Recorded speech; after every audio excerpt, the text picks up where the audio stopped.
বাংলায় খুব সুন্দর একটা গান আছে, ভুল সবই ভুল, এই জীবনের পাতায় পাতায় যা লেখা সে ভুল, ভুল সবই ভুল। চলে গেলে ডাকবে না যে কেউ পিছু, স্মৃতি আমার থাকবে না গো আর কিছু। তারপর লাইনগুলো ভুলে গেছি। যাই হোক, এই যে ভুল সবই ভুল, এই জীবনের পাতায় পাতায় যা লেখা সে ভুল, ভুল সবই ভুল। গানটা খুব সুন্দর, কিন্তু একদম পচা। পচা মানে একেবারে গলে পচে গেছে, গন্ধ বেরোচ্ছে। কেন? নিজেই বলছে তার সব ভুল, আবার বলছে এই জীবনের পাতায় পাতায় যা লেখা সব নাকি ভুল। এগুলি আমরা যখন অঙ্ক করতে পারতাম না স্কুলে, তখন মাস্টারমশাইরা বলতেন সব ভুল, এদিকে আয় বেত মারবো। আমি অবশ্য বেত টেত খাইনি। বন্ধুরা, এটা তোমাদের সবচাইতে প্রিয় চ্যানেল বাংলা মোটিভেশন সেন্টার, আর আমি হচ্ছি তোমাদের বন্ধু পরীক্ষিত ধর। আমাকে ধরে থাকবে। যাই হোক, যে কথাটা বলছিলাম, দেখো, ভুল হচ্ছে আমাদের এক্সপেরিয়েন্স। আমরা আজকে একটা ভুল করি, সেই ভুলটা কিন্তু কালকে করব না। এই ভিডিওটা এই জন্য করেছি, আমি গতকাল একটা মারাত্মক ভুল করেছি, একটা অসাবধানের কাজ করেছি, অন্য কিছু ব্যাপারে না, বিজনেসে। এবং আমি কিন্তু বলিনি ভুল সবই ভুল, আমি সেটাকে একটা এক্সপেরিয়েন্স হিসেবে গণ্য করেছি, এবং আমি জানি যে আমি এই ভুলটা আর দ্বিতীয়বার করব না। কিন্তু আমি এটাও বলবো না ভুল সবই ভুল, এই জীবনের পাতায় পাতায় যা লেখা সব ভুল। এবং দেখো, আমাদের 90 বা 95% লোকেরা এই যে ভুল হয়ে গেছে, ভুল করেছি, এইটা নিয়েই আমরা বেঁচে আছি। আমরা আজকে যদি আমাদের কোনো একটা ব্যাপারে অসুবিধে হতে থাকে, আজকে আমরা বসে বসে ভাববো, ইস গত বছর ওই ভুলটা করেছিলাম, সেই জন্য আজকে এই অবস্থা হয়েছে। তার মানে গত বছরের ওই ভুলটার জন্য আজকের অবস্থা হয়নি, গত বছরের ওই ভুলটা বারবার রিপিট করেছি, একই ভুল বারবার করে গেছি, যার জন্যে আমাদের আজকের এই অবস্থা। আমি একটা কথা তোমাদের বারে বারে বলি যে আমি আজকে যা, সেটা হচ্ছে আমি গতকাল রাত পর্যন্ত যা যা করেছি তার ফল হচ্ছে আজকের এই আমি। এটা মানো তো, তোমাকে দিয়ে কেউ কিছু করায়নি, কিন্তু যদি করিয়ে থাকে অন্যায়। কিন্তু তুমি যদি নিজে থেকে সব কিছু মেনে নিয়ে, তোমার নিজের ভালো না বুঝে তুমি যদি অন্যের কথা মতো গতকাল অবধি যা যা করেছো সেগুলি যদি ভুল হয়ে থাকে, তাহলে তার ফলাফল হচ্ছে আজকের এই তুমি। যাই হোক, ভুল ভ্রান্তি নিয়ে আর কথা বলবো না। কিন্তু এই যে ভুলগুলি আমরা করেছি, সেগুলোকে তো মুছে দিতে হবে, তাই না? না মুছলে কি করে হবে বলো তো? না মুছলে নতুন অ্যাফার্মেশন কি করে মাথায় ঢোকাবে?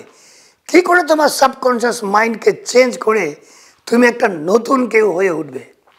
এর জন্যে একটা অত্যন্ত ভালো এবং অত্যন্ত কমন ধ্যান বা মেডিটেশন হচ্ছে হো'ওপনোপনো।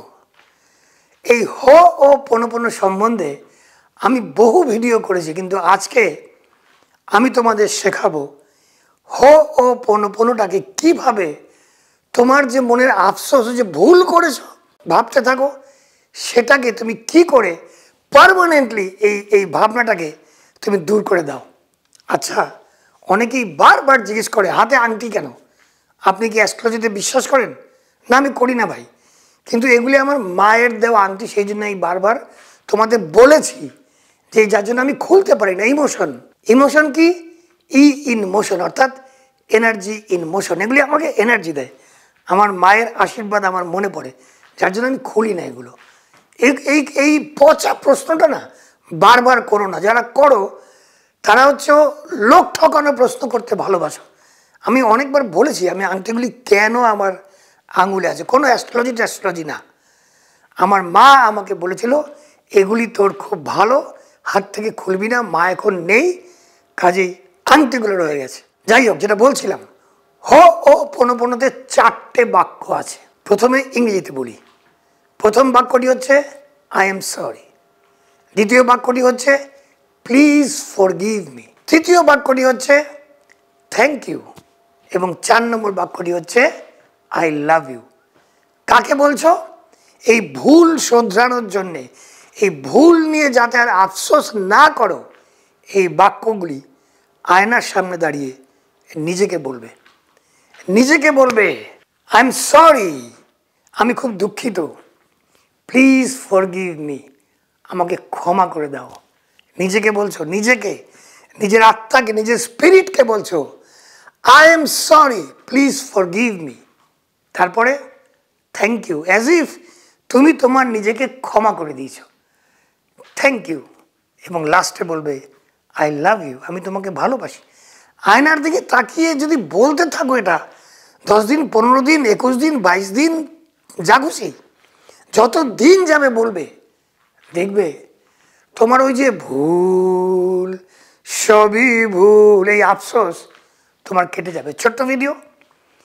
নিজেকে ক্ষমা করলে কি হবে? তোমার ভেতরে যে নিজেকে গালাগালি দিয়ে দিয়ে আমি ভুল করেছি, I am not right, I am not enough, I am not good enough, মানে আমি পর্যাপ্ত নই, এই যে ভাবনা চিন্তাগুলো যেগুলি তোমাকে আটকে রাখে তোমার সাকসেস থেকে, এই পচা ভাবনা চিন্তাগুলো আর তোমার ভেতরে আসবে না, এবং তুমি তরতর করে এগিয়ে যাবে তোমার সাকসেসের পথে, তোমার সম্পদের পথে, তোমার ভালো স্বাস্থ্যের পথে, এবং তোমার হ্যাপিনেস বা খুশির পথে।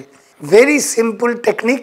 এই যে সারাক্ষণ আফসোস করতে থাকো না, 10 বছর আগে কি ভুল করেছো তার বোঝা কাঁধে বয়ে নিয়ে তুমি এগিয়ে যেতে পারছো না, ভার, এবং প্রত্যেক বছর সেই ভুলের বোঝার স্মৃতিগুলো তোমার কাঁধে চেপে বসছে, একদম চেপে তোমাকে ধরে রেখেছে। তুমি হাঁটতে যাচ্ছ, তোমাকে পেছনে টানছে। কাজেই এগুলিকে সরাতে হলে নিজের কাছে ক্ষমা চাও, নিজেকে নিজে বলো আই এম সরি, আমি খুব দুঃখিত ভাই, আমি খুব দুঃখিত, I am very sorry, please forgive me, আমাকে প্লিজ ক্ষমা করে দাও। তো আমাকে একটিবার ক্ষমা করে দাও। Third sentence thank you, as if তুমি তোমাকে ক্ষমা করে দিয়েছো। Last sentence I love you, আমি তোমাকে খুব ভালোবাসি। আয়নার সামনে দাঁড়িয়ে বলতে পারলে অসাধারণ কাজ হবে। মিরর টেকনিক অ্যান্ড হো'ওপনোপনো, যেটা হাওয়াইয়ান মেডিটেশন একটা, যারা প্রথমবার দেখছো এই ভিডিওটা প্রথমবার যারা দেখছো তাদের বলছি এই হো'ওপনোপনো মেডিটেশনটা একটা হাওয়াইয়ান টেকনিক। একটা গ্রামের সবাই বিশ্বাস করে যে আমরা নিজেকে বেশি গালাগালি করি বলে আমরা এগিয়ে যেতে পারি না, এবং তারা এই 4টে সেন্টেন্স আবিষ্কার করেছে। এবং এই 4টে সেন্টেন্স এক ডাক্তারবাবু, নামটা ভুলে গেছি, তিনি হাওয়াই দ্বীপপুঞ্জের একটা প্রিজনে অনেক কয়েদির ওপরে এটা প্রয়োগ করেছিলেন, এবং তারা 6-7 মাস পরে পুরো শুধরে যায়, একদম অন্যরকম মানুষ হয়ে যায়। যার জন্য এই টেকনিকটা খুব world famous, very popular in this world. প্রত্যেকটি দেশে, প্রত্যেক জায়গায় যারা এগুলি করে, তারা এই হো'ওপনোপনো মেডিটেশনটা করে, তারা বলে আয়নার সামনে দাঁড়িয়ে, তারা রোজ লেখে এই 4টে সেন্টেন্স, অথবা তারা রোজ শোনে এই 4টে সেন্টেন্স, এবং ধীরে ধীরে তাদের ভেতরে এমন একটা পরিবর্তন আসে, তখন তারা আর আফসোস করে না, তারা নিজেদের উপরে গর্ববোধ করে, তারা কনফিডেন্স ফিরে পায়, তাদের সাহস বাড়ে, তাদের রিস্ক টেকিং এবিলিটিস অর্থাৎ রিস্ক নেওয়ার যে ক্ষমতা সেটা বেড়ে যায়, তাদের হ্যাপিনেস বেড়ে যায়, স্বাস্থ্য ভালো হয়ে যায়, তারা সম্পদ কামায়। সব কিছু মিলে নিজের কাছে প্রথমে ক্ষমা চাও। এই যে গত এত বছর ধরে, গতকাল রাত অবধি এই যে নিজেকে গালাগালি করছিলে, এগুলি তোমার সমস্ত গ্লানি, সমস্ত দুশ্চিন্তা সব চলে যাবে। কাজেই ভুল সবই ভুল, এই জীবনের পাতায় পাতায় যা লেখা তা ভুল। এটাকে নষ্ট করতে হলে, এই ধরনের ভাবনা চিন্তাকে খতম করতে হলে তোমাকে হো ও পোনো পোনো নিজের কাছে বলতে হবে, নিজের নাম নিয়ে আয়নার সামনে বা লিখে বা শুনে, যেভাবে খুশি করো, বাট রোজ নিজের কাছে ক্ষমা চাও এইভাবে 4টে বাক্য বলে, আই এম সরি, আমি খুব দুঃখিত, প্লিজ ফরগিভ মি, আমাকে ক্ষমা করে দাও, থ্যাংক ইউ, ধন্যবাদ, আই লাভ ইউ, আমি তোমাকে ভালোবাসি। বাস, তোমরা ভালো থাকবে, তোমাদের সবার মঙ্গল হোক। আবার দেখা হবে, যাও জিতে নাও।